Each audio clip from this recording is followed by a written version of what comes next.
The third game in my PlayStation 4 library is in some ways a bit of an oddball. Whereas for Call of Duty and Battlefield, I was really excited to try those and see what were they going to be like on the new generation of consoles. This series, I had never really heard of or paid any attention to. I wasn't really aware of its existence, but a special offer on the console meant that I ended up picking it up.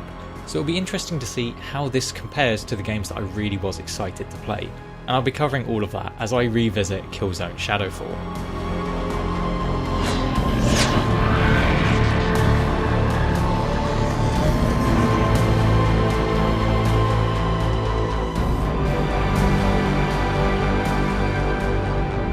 Hi there everyone, I'm the guy with no gamer tag. Now to get some quick housekeeping out the way, there will be story and campaign spoilers within this video, so look out for the graphics you're seeing on the bottom of the screen now so that you can avoid them should you want to try this game out. But the first thing that really stands out for this game is the visuals. Like, it is incredible. Had I not spoiled the release date of this game during the exposition, I would be very tempted to ask you when you think this game came out just based on its graphics and its visuals. It is incredible that a launch day PlayStation 4 game puts some of the later entries in the console generation to shame. It is phenomenal to look at. Whether it be the skyboxes, or the glittering towers of Vector City, or even the grimy subterranean city of New Helgen, it just looks visually phenomenal. Every part of this game is graphically impressive, and it's one of the things I like about it. It's just really amazing to look at all the way through the campaign, and it creates an amazing ambience to the game, as well as helping merge it between various different kinds of genres. When you've got things like Vector City, it just looks incredible. But then in some of the levels beyond the wall, you get sort of standard first-person shooter style levels, where you've got little facilities and small bases and camps that you have to infiltrate. But then you've got some areas that are almost slightly horror-like in their aesthetic. This game follows a very 80s futuristic style, which works so well, especially when you're exploring the abandoned space stations. These environments are incredible. They just have that right kind of creepiness to them, and it's really effective for me. And it's made some of the levels that wouldn't otherwise be noteworthy in any other game feel really memorable. And in this particular space station, there is one room which is infamous for me, because it's terrifying. Who would have thought that turning on a reactor would be one of the single most scary things I've ever had to do in a first-person shooter game? Now this is a small puzzle room. You've got 4 capacitors that you need to put into 4 places in the reactor to get it restarted. Each time you start a part of the reactor, these discs that you're seeing start to spin. So obviously as you're turning the reactor on, it then becomes a hazard to the player, because if the disc hits you, it kills you. Now, as much as I knew what I was doing with this puzzle, I forgot that there was 4 of them and I thought there were 3, so I turned on the middle ones first and then the outer one, only to find that the outermost one you have to get the entire way across the room and across this puzzle to get to. So I then had to come all the way back, and out of nowhere I suddenly got smacked on the arse and killed by one of these discs. And I can tell you, the next time I was playing through this checkpoint, I was tense. I was worried about getting smacked by one of these discs again. And that's the thing, like, it's not a particularly difficult puzzle, it's not a particularly in-depth or crazy thing to do, but it's just that little bit of tension, and the overall aesthetic of the level really blends together phenomenally. And as I said, even the subterranean city of New Helgen looks fantastic. Who would have thought effectively an underground city where it's raining constantly, it's constantly dark, could still look this visually impressive? And it just adds to the overall ambient and really does link well with the story, and it works phenomenally. And then towards the end of the game, you get to explore Old Helgen, where you've got this destroyed planet, cities falling apart around you, whilst there are still machines left behind from the previous war. It's a phenomenal environment, especially with the gravity wells and the environment changing as you're getting through it. It's incredible, and it was one of the coolest parts of the game. And what's more, the game had so much variety in the gameplay and the mechanics, which was fantastic. Whereas at the beginning, it's a very first-person shooter style where you've got to go in, collect some intelligence, destroy the evidence of your involvement, and get out with a very Michael Bay-esque cutscene. You've also got puzzle solving, and then you've got missions such as when you're being helped to escape New Helgen, where you've got Echo feeding you commands and letting you know where the guards are going. It's got that really interesting bit of stealth tension to it. And then later on, where she's having to call out targets for you to very quickly snipe and take them out, was a really fun addition. And then you've also got aspects of wave defense, but for me personally, the standout mechanic and level in this game was when you're skydiving into Helgen. The way you have to keep manoeuvring your character to maintain speed whilst this city and this planet effectively is crumbling and disintegrating around you was absolutely phenomenal. It is one of the best sequences in any first-person shooter campaign. It is frankly awesome. But it did have one problem, and it's one of the things that is a little bit noticeable with this game, and that is the controls. For the most part, they're fine. The animations are quite weighty, and it can feel a bit clunky, especially when you're going up ladders. I found those animations look quite cartoony.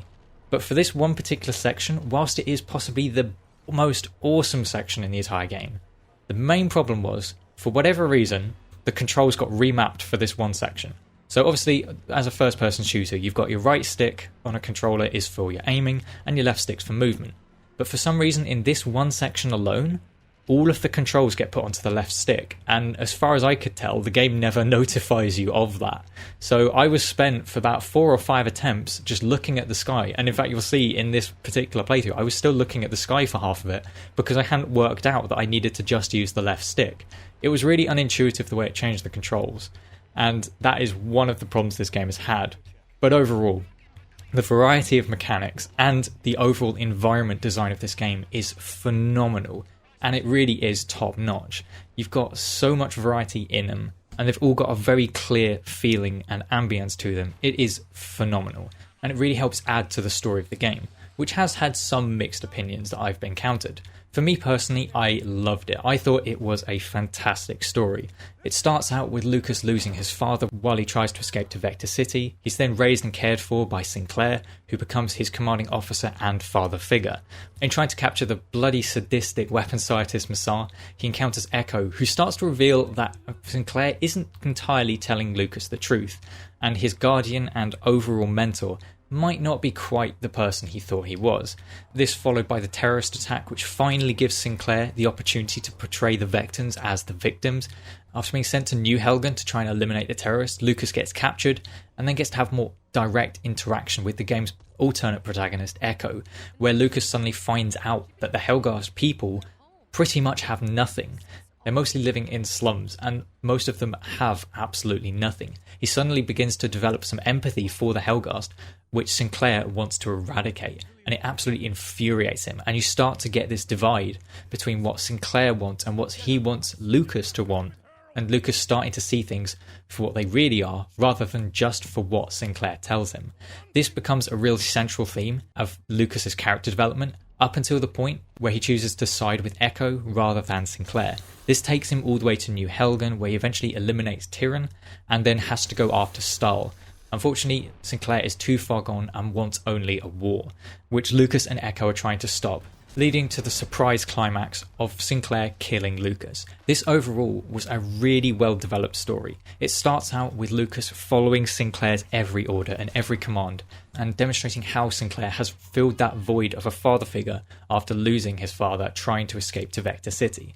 But as he experiences more of the horrors of the Vectans and what they have done to the Helghast, it's culminating on his experiences on Old Helgen, really showed him exactly who the victims are. The fact that the Helghast have had everything taken away from them, and yet Vectans like Sinclair still want to see them completely eradicated. Now this does lead to a slight flaw in the storytelling.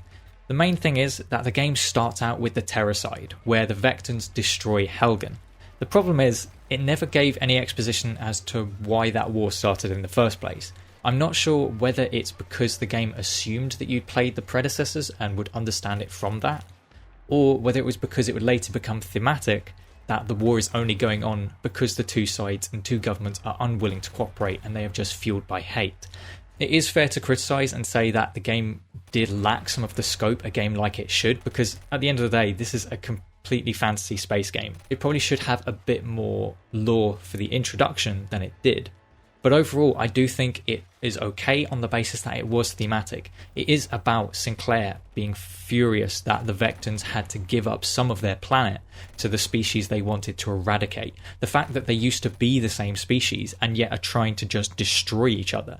The fact that they're both willing to create biological weapons to just completely eradicate each other just shows how far gone they are, and the fact that the war really only exists and continues because they're unwilling to change. And that for me was an interesting theme, and it led to Lucas eventually abandoning Vecton and Vecton Command to try and do what was right and to try and end the war. And whilst that also facilitated the game to go to these more interesting environments, it was overall a story that I really enjoyed playing through. And what's more, the game gives you a little bit of surprise where, following the incredibly abrupt ending, the game gives you an extra level where Echo decides to avenge Kellen, which was also a really fun part of it. You have to sneak past all of the Vexen guards, trying not to alert the alarm. I completely failed at it. I seemed to alert them every bloody time, so I had to kind of bum rush to the final position, where you eventually kill Sinclair so that you can avenge Kellen and hopefully stop any further violence. Overall, I think this was a fantastic campaign.